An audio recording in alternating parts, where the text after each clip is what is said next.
Dr. Lala here. Nandito kami ngayon sa Maldives. Look. And look how beautiful the sandbar. Sobrang so, hindi ko na naisip yung aking sasabihin dahil ang ganda-ganda ko talaga. This is a sandbar sa Maldives. And this is our boat. Yung mga kasamahan namin, they're still there. Look po, super ganda. Let's go here. Joke. Cut yun. So yung pupuntahan namin ngayon, syempre day 2, we swam with the sharks.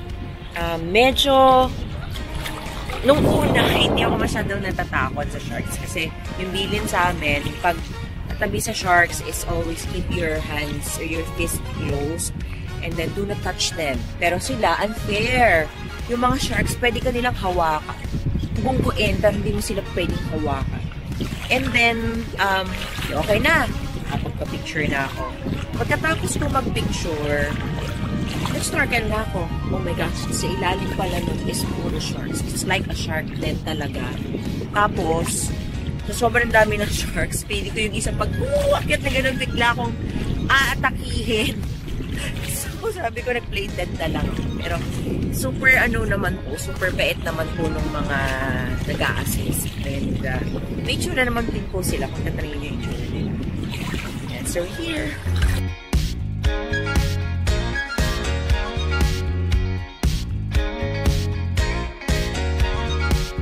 Welcome to Maldives! Hello!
May nagsusuka na dito sa Maldives. Nagsuka na.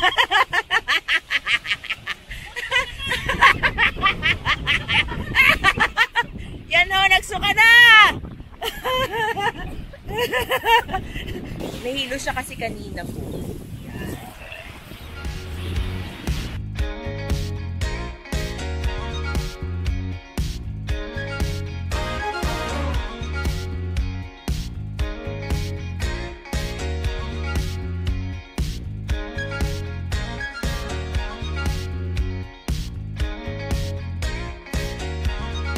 Hi guys!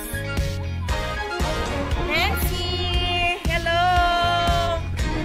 Hi! Hi! We are done and we are going na po.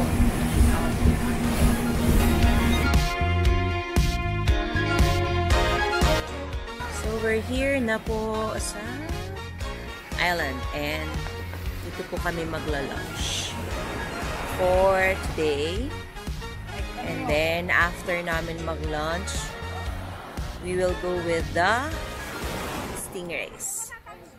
So, magla-lunch lang po kami today. Dinala ko na rin yung aming towel kasi nga, medyo mainit. And you have to dress decently daw kasi this is, sa culture nila, sa Muslim culture, dapat masimplado kami.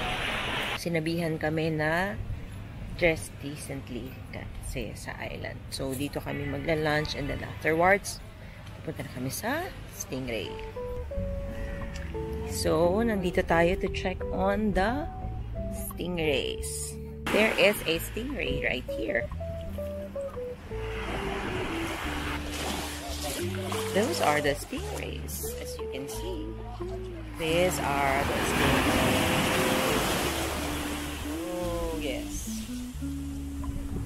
stingrays. Wala kayong pupunta sa akin. Wow. There's a shark.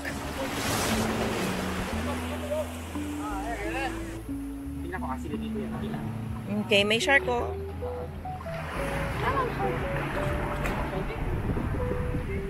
Duyan-duyan lang ako ngayon. So, nagre-rest muna kami at sobrang init. 1:30 PM ngayon dito. Hindi na kami masyado nakaswim with the manta rays. Ayan. Si Nancy at saka si Erlyn.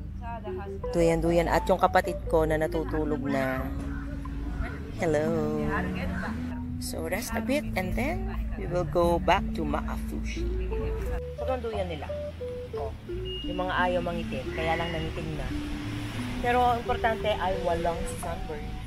Kasi 1:30 PM ngayon, so dapat talaga hindi naglalabas under the scorching sun. Kaya lang we have to kasi nga nandito nga po kami sa Maldives. And thank you Sunnies nga pala for my hat.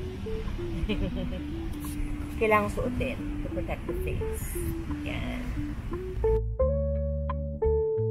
We are back at Maafushi Island. Natapos na po namin yung aming second day today. Let's have a recap. Swimming with the sharks, yung sa manta ray, and then yung lunch, and then yun, nakabalik na po kami dito. And since maaga-aga pa po kami, we have time to rest, mag-shower, and mamaya pong gabi, gagala rin po kami ng kante para makita po yung Maafushi Island at kung ano yung ano pang pwede natin makita dito.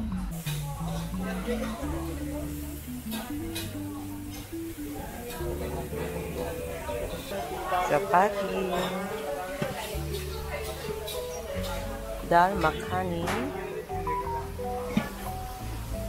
mashed potato, eggplant casserole, butter vegetables, roasted Thai basil chicken, seafood pie, and a lot more. So we have the mee goreng, we have the bread, we have the marinated basil tomato salad, chicken Hawaiian salad, fried bitter gourd salad, roasted sweet potato salad, and a lot more.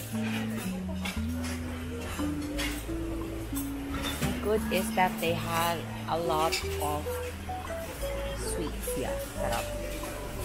Panghimagas kumbaga. Good morning! So, nandito pa po kami sa room ngayon. Time check. It's almost 7 AM. So, this is our third day in Maldives. And ngayon po, ang gagawin po namin ngayon is magsiswim po kami or magdadive doon sa shipwreck. And hindi ko alam, packed lunch kami. Plus, siguro we'll see dolphins din po. So, breakfast muna kami, guys! Hi!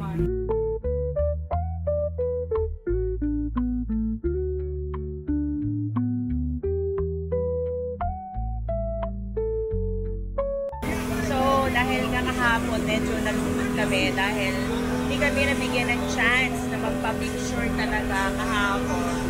So, ngayon, na-private excursion kami. Dito kasi ang tawag sa tour is excursion. So, we had a private excursion today and I'm so excited. Sana makapag-picture ako na maganda!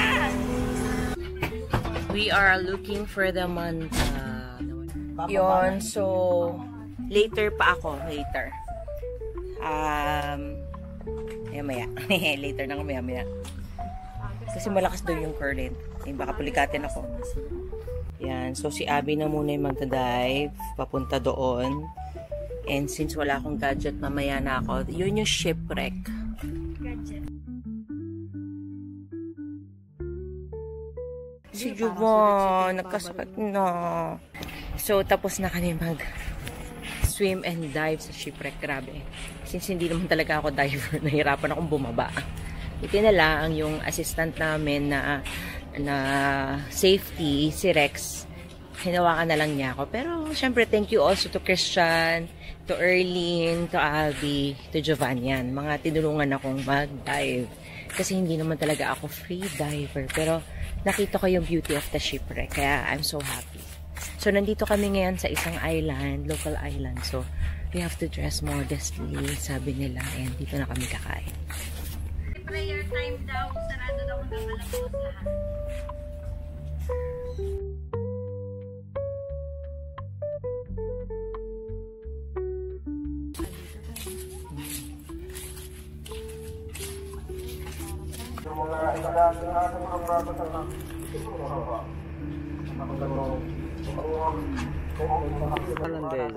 Lex, what's the name of this island? This is Kyoto. Kyoto? Hindi tayo pwede mag-swimming. Kita mo yung sa isla natin.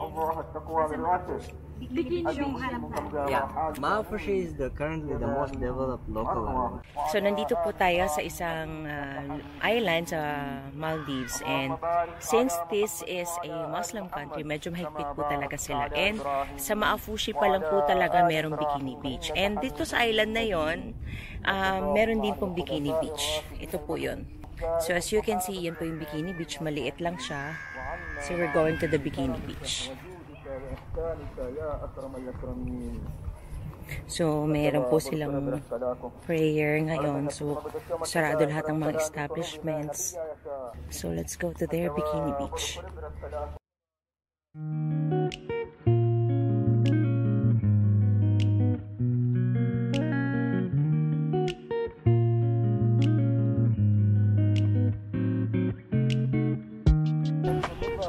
So, they have a small bikini beach here.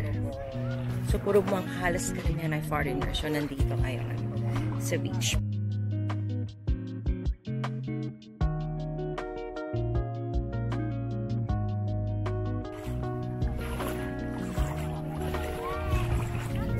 Picturean kita. Ganda ng water.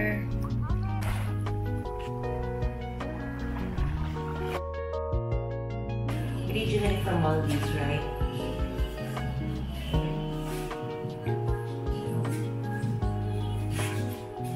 So Maldives, this is a local brand. So basically, ano to? Yung parang shop nila. High-end na rin. Mga shops nila dito sa Maldives. Imagine mo, may dog pa rin. Dog. Mostly imported yung mga sinisell nila sa mga store nila.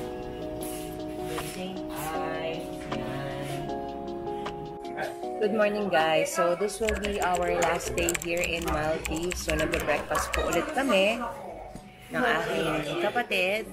Yan, nagbe-breakfast na po siya. Kaya lang parang paulit-ulit yung food sa hotel. Hindi namin masyadong type ang mga food. Gusto na tuyo? Wala raw tuyo. Walang tuyo sa dito. Wala man lang longganisa eh. Ay, nakapagreklamo pa, wala daw longganisa. Ang mga tapa. Wala masyadong meat dito. So, mamaya pumunta kami kina Abby and Erlene. Makikikain kami ng breakfast sa hotel nila. We are going sa kabilang hotel. Sa Arena. Doon kami breakfast. Yes, we will eat our breakfast now. And we are looking for our friends. Nasaan na sila? Puti pa kayo. Ang sarap ng breakfast ninyo. Samantalang kami. Kukuha nga kami. Kakain ako. Hi, Dr. Lala Sanchez here and welcome po sa Maldives. Ang Maldives po ay officially the Republic of Maldives at ito po ay historically known as the Maldive Islands. Ito po isang country and archipelagic state in South Asia and in the Indian Ocean. The Maldives po is the southwest of Sri Lanka in India, about mga 750 kilometers or 470 nautical miles from the Asian continent's mainland. So, meron po siyang chain of 26 atoll stretches across the equator. So, kami po kasi nung kapatid ko, simula bata pa po kami, talagang wish na namin makapunta ng Maldives. Siyempre, iisipin natin, it's very expensive dito sa Maldives. Although, yes, true, medyo expensive nga po ang Maldives. Pero, meron pong mga opening po na mga hotels. And kung makakakatch kayo ng magandang airfare, marami po kayong makikita din na mas mura. Pero, if you are traveling po dito sa Maldives, di maganda po may konti kayong ipon. Kasi, actually, yung kanilang, pwede tayong hindi na magpalit ng US dollars kasi po, ako, ang ginawa ko, nagpalit pa ako ng Maldivian na currency. So, dapat pala, kahit mag US dollars na lang kasi kahit hindi na natin palitan yung US dollars natin. And ang kagandahan din dito is magaling mag-English yung mga tao. Karamihan ng pumupunta dito are usually mga galing ng Italy, Portugal, Korea, Japan. Yun yung mga napapansin namin na mga karamihan dito. And take note, mababait po yung mga tao. But syempre, hindi tayo sanay sa Pilipinas. You know naman sa Philippines, tayo is very hospitable tayo sa mga ano natin. Sila siguro culture na nila yun na medyo aloof pag magsalita. Pero they're good people naman. It's very safe. Since this is a Muslim country, you have to dress modest and merong mga parts na meron talagang bikini beach. So, hindi po lahat ng islands ay may bikini beach kasi nagsastart pa lang po ang Maldives ng kanilang tourism. Regarding with the food, sarap po yung mga pagkain nila. So, happy naman kami sa food. Okay naman yung hotel and maganda rin po yung mga beaches nila. So, kung babalik ako po dito, yes, definitely, babalik po. So, take note lang, they said that the Maldives po ay lulubog na in 2050. No? So, sana naman hindi ganun ka-drastic yung paglubog. So, sana po magustuhan niyo yung vlog namin. Vlog ko for the Maldives. So, for first time ko mag-travel vlog. And I'll show you the food, kung ano yung mga pinagagawa namin. Yan. So, mamaya pupunta po kami sa market. Tingnan natin kung ano pa mabibili natin. This is the local store. Yan, yung dalawa. Namimili na ng pasalubong. Okay, ang dami nilang mga chains. Ayan yung mga pinamili ni Jovan. Yan. Very nice. Nice yan.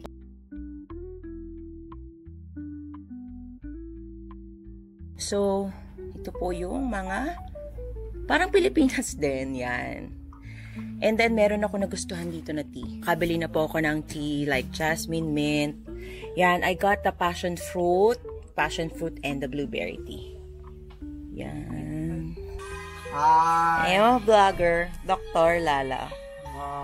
Abdulaziz. My name is Abdulaziz. I am from Bangladesh. I Yes. love it, the Philippines people. Thank you. Thank you. Welcome. Salamat. Salamat. So, pag pupunta kayo dito, hanapin niyo yung store kasi mabait siya, especially sa mga Pinoy. Grabe magbigay ng discount.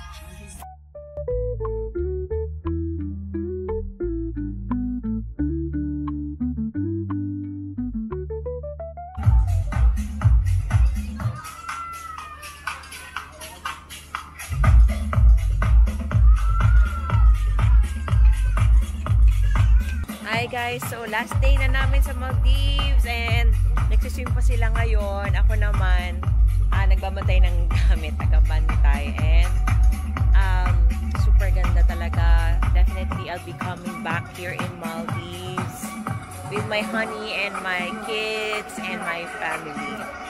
So, see you soon Maldives! So this is our last night in Maldives. So, magdi-dinner na lang kami, guys. And, ay, parang ang saya na malungkot kasi last day na ng aming tour with my sister and ang aking mga kaibigan. The experience is so nice. Sobrang nakaka-relax. And, for sure, babalik kami dito sa Maldives.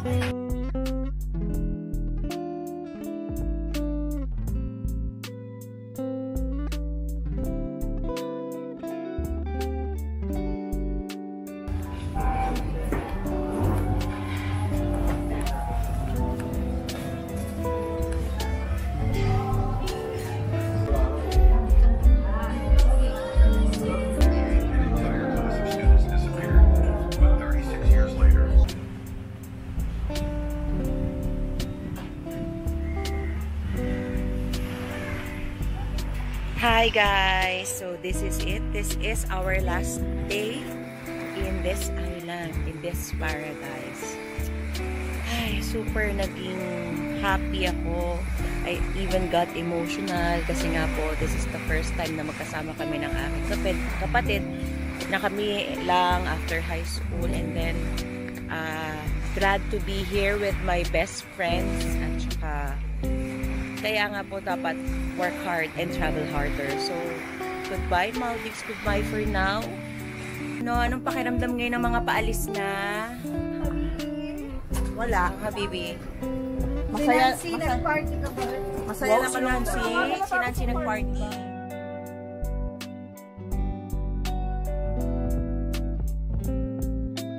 Nasa ferry na kami. So ngayon, nag-private boat kami going to the airport. So see you soon, Maldives!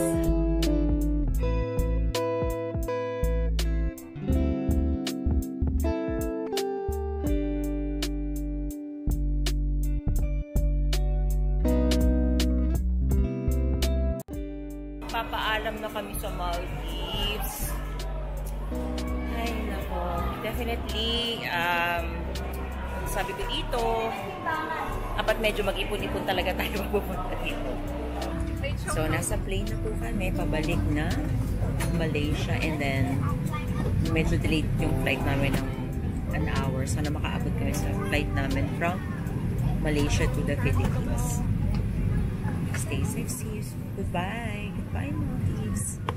Sobrang nakakalungkot kasi hindi kami nakaabot sa aming flight from Malaysia to the Philippines kasi delayed ang Malaysian Airlines from Maldives to Kuala Lumpur. Ngayon dumating kami dito, tumatakbo kami sa Malaysia, dito po yan. Hindi kami pinayagan ng mag-board kasi dapat an hour prior. So hindi na kami makakasakay sa plane namin ngayon from AirAsia to the Philippines. So we have to go back to Terminal 1. Okay, babalik kami ng Terminal 1 para lang po usapin ang Malaysian Airlines na sila mag-purchase ng aming ticket ulit. So nakakalungkot din with AirAsia kasi delayed naman yung flight. Pero siguro dahil protocol nga nila yun na dapat an hour prior, diba? Pero okay lang kasi sabi nila baha daw ngayon sa SLEX. Okay. Guys, mamaya na ulit kami. Then we have to go back to Terminal 1 para kausapin ng Malaysian Airlines. Hi! So, napansin nyo po ba yung last video ko for Maldives to the Philippines? Biglang nakat na because nagka-problem po kami from our connecting flight from Maldives to Malaysia to the Philippines. So, ang isa naming lesson dito is dapat po talaga ang connecting flight is minimum of 8 hours talaga. Kasi hindi po talaga kami nakahabol. So, hindi po kami napagbigyan ng airlines na sinakyan namin. And yung pong sumunod na connecting flight, hindi din po kami mas naka-refund as of now. So, we had to book another flight going back to the Philippines, which is medyo mahal. At natulog po kami sa airport. So, make sure lang po, if you will have the connecting flight, dapat po talaga is maayos po yung connecting flight. And, mas maganda rin po kung isang airlines lang. Kasi sabi po yung connecting flight kasi namin na ibang airlines is iba yung name ng airline na yon. Kaya hindi din kami tinulungan. Kaya nakakalungkot talaga. So, yun yung experience namin. Ang saya-saya ho namin. Tapos pag-uwi namin, para mga dugyot kami lahat. Okay. If you're going to Maldives and traveling to Maldives, ito po yung mga dapat nating alalahanin. Number 1, ang attitude ng mga tao depends on where you stay. Sa luxury hotel or sa local island. So, kung nasa luxury hotel ka talaga, they will treat you like a princess, a queen, or even a king. So, mabait lahat ng nagsaserve sa inyo doon. Kaya lang sa local island is bahala ka. Parang gano'n. Ikaw ang sarili mo, ikaw ang kukuha ng tubig mo, hindi mo sila pwedeng utusan dito. So, it depends. Number 2, since this is a Muslim country, specifically, there are bikini beaches everywhere. And hindi po talaga kayo pwedeng basta-basta lumakad on your bikinis or yung mga sleeveless kayo. You have to dress modestly. At may certain areas ng island kung saan pwede ang bikini beach. And bawal po maingay, especially pag nagdadasal po sila. Number 3 is yung perang dadalhin nyo. I suggest na do not change the currency to their local currency. Dapat po US dollar na lang kasi ang USD, yun po yung ginagamit na talaga nila and may panukli din po silang mga USD. Number 4, be prepared because of the plus taxes everywhere. Maaring mura yung mabibili mo, pero pagkita mo, bakit ang mahal? Or kumain ka sa isang restaurant, bakit ang mahal? Minsan 50 to 60% po yung tax na ina-add. Number 5, Maldives is not for a solo traveler. So either you travel in a group or you travel na as a couple. Kasi maiinggit lang po kayo doon kung mag-isa lang kayo unless talagang you want to be by yourself. Number 6, there are no alcohol on the local islands. Talagang wala. Walang wine, walang beer, walang hard drinks. Pero sabi nila, sa gabi, meron po doon isang boat kung saan pwede kang mag-drink ng alcoholic beverages pero sobrang mahal. At the beer costs like 3,500 pesos or yung wine nila 6,000. So expensive. So number 7, luxury resorts, alcohol are overpriced, which yung sinabi ko na nga sa inyo, napakamahal. Yung isa pong wine na nabili namin costs a minimum of $100, wala pa pong tax at hindi pa po yun yung masarap na wine. And no pork. So bad news dun po sa mga tao na mahilig kumain ng pork, wala po talagang pork. They do not serve pork everywhere sa Maldives. So pag uwi ho namin dito sa Pilipinas, yun po yung una naming kinain. Okay, nagliyam po kami agad. Number 9, dress modestly. Walang ipapakita and dapat below the knee po yung inyong mga clothes if you're babae. Kung lalaki naman, hindi rin po basta pwede mga nakasando lang. And you have to respect the places are talagang very strict. And number 10, the estimated budget per day is a minimum of $200 to $250. So medyo pricey. Working people are usually from India, Bangladesh, or Sri Lanka. Mostly there are no female local workers. So bawal magtrabaho yung mga babae if you're a local and you live there. Number 12, the luxury hotel starts at $1,000 per day. So yung nakikita kasi natin dun sa mga promotions nila is, di ba, yung mga magaganda talaga na may mga sarili silang island na may sariling mga pool. That's a minimum of $1,000 per day. So, if you're planning to go there, mas maganda ma-experience din po ninyo yung luxury hotel. Number 13, the weather is unpredictable kasi it may rain in the morning or sunny in the afternoon and vice versa. Nakakalungkot nga po kasi nung dumating kami talagang parang bumabagyo. And yung from the boat ride from the airport going to dun sa aming island, grabe yung sinakyan namin, ganyanan talaga, parang tumatasik yung kaluluwa namin. Pero they say it's normal there. So, dapat masanay na din kayo kung pupunta kayo doon. And they are strict with time, so do not be late. If you are late, the only option to book a private na sasakyan which cost $80. Yung kasama ko po, Nancy and si Joy Lu, na late lang sila ng ilang minuto, na iwanan sila ng ride nila. So they had to book another boat. And number 15, if you will buy pasalubong, check their stores and compare. Huwag kayong papabudol. Kasi napansin namin doon, parang pag nalaman nilang Filipino ka, oh, you're Filipino, my friend, this is cheap for you, buy one, take one, ganyan. Pero grabe, akala mo mura, pag kinumpare mo, pumunta ka sa store, as in 50% chop off. So, make sure to compare before you buy. And number 16, if you are coming from the Philippines, there are only 2 options going to Maldives. It's via Malaysia, which I don't think na uulitin ko kasi hindi po maganda yung aming experience with that, or Singapore if you want to go there. And number 17, people are not that hospitable. Siguro naman sa kanila, which is normal yun, nasanay lang siguro ako sa Pilipinas, very hospitable talaga ang Filipinos. Ang Philippines, that's why the number 1 hospitable talaga country is the Philippines. So, example po niyan, halimbawa, meron kayong iusap, hindi mo pwedeng iusap. Kailangan prepared ka. You have to do it by yourself. Hindi ka nila tutulungan. So, make sure if you want to go to Maldives, make sure that you are prepared. Lahat ng gamit ninyo, naka-prepare, nakalista. Yung booking ninyo dapat maayos. And if I will rate Maldives, the country Maldives, it's for me, maganda siya. Okay naman po yung food. Hindi ganun ka-hospitable yung mga tao sa local island, pero I'm giving it 8/10. So, I suggest na if you wanna go to travel, maganda talagang yung beach, talagang super nakaka-in-love talaga yung beach nila. So, that's it for now. So, if you want me to do another topic po, kung ano gusto nyo pag-usapan natin, either health, wellness, ito, travel, just type down below. And do not forget to please subscribe and don't forget to click the notification button sa ilalim nito. So that's it for now. See you guys!